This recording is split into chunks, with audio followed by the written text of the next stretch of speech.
L'entraînement de Lancelot est sur le point de débuter. Pour cela, il s'enfonce dans la forêt sous une pluie battante. Le Zero Sign n'est pas une technique qui permet de disparaître, mais de s'aligner avec la nature elle-même. Il ne suffit pas de vider son esprit, mais de ressentir toutes les émotions des objets et des êtres vivants. Et c'est justement grâce à ces émotions que nous avons accès au passé de Lancelot.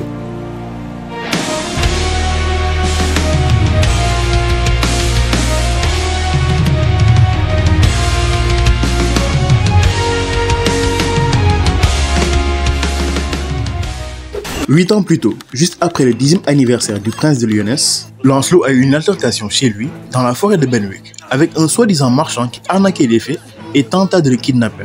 Évidemment, il s'est pris une rousse de Lancelot qui l'a mis KO. Une fois revenu à lui, pris de panique, il se mit à courir avant de disparaître soudainement sous la pluie. Cependant, cette disparition n'est pas anodine, puisque ce ne serait pas la première fois, selon Méliodas, que les humains disparaissent sans laisser de traces. C'est donc ainsi que Ban essaya de mener l'enquête tout en éloignant Lancelot. Mais un enfant qui a tout approuvé à son père qui est un héros n'en fera qu'à sa tête. Heureusement, Jericho, qui était son maître à l'époque, l'a suivi de près, et eux aussi à leur tour, disparurent sur le chemin tracé par la pluie.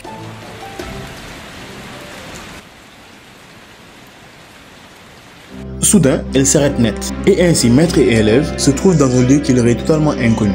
Ce qui est normalement censé les mettre sur leur garde. Mais le jeune Lancelot est plutôt excité par la situation. Oui, je l'appelle le jeune Lancelot, car la différence de caractère qu'il y a entre celui de 10 ans et 18 ans est énorme. Le Lancelot de 10 ans semble joyeux, caractériel et surtout rempli d'un désir de faire ses preuves, alors que le Lancelot qu'on connaît est réservé et taciturne. Et vu la peine qu'il a de parler des événements de ce chapitre, je m'attends vraiment à avoir un énorme traumatisme.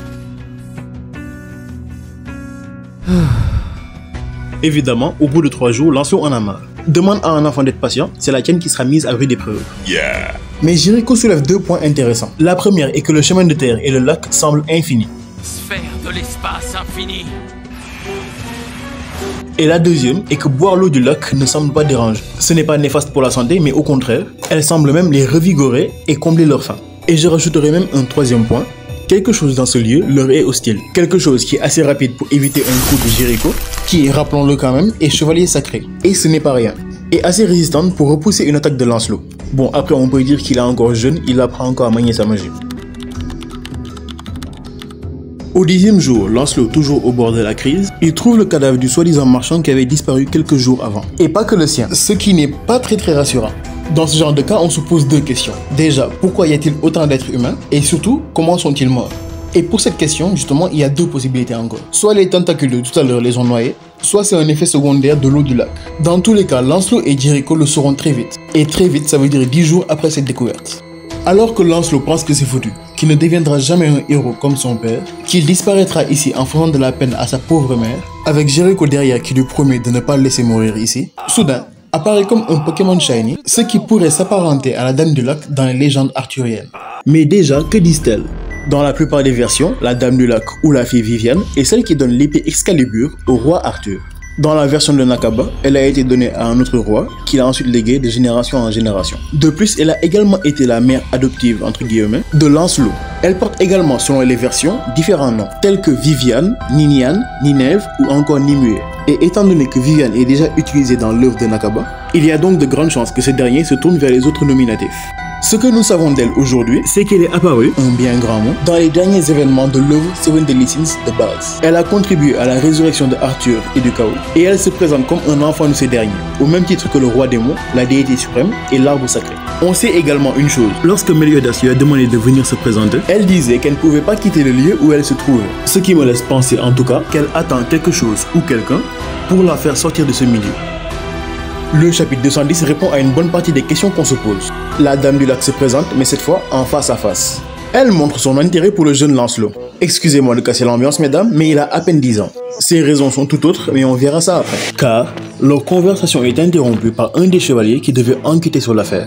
Celui-ci a d'ailleurs un comportement bizarre, puisqu'au lieu de vouloir sortir comme tout le monde, il veut s'approprier le lac. Et pour cela, il n'hésitera pas à tuer quiconque, y compris ses camarades. Ou encore un jeune garçon accompagné d'une femme. Femme qui, au passage, en voulant seulement parer l'attaque de son adversaire, l'a totalement annihilé. Après tout ça, elle en déduit donc que l'eau du lac n'est pas normale.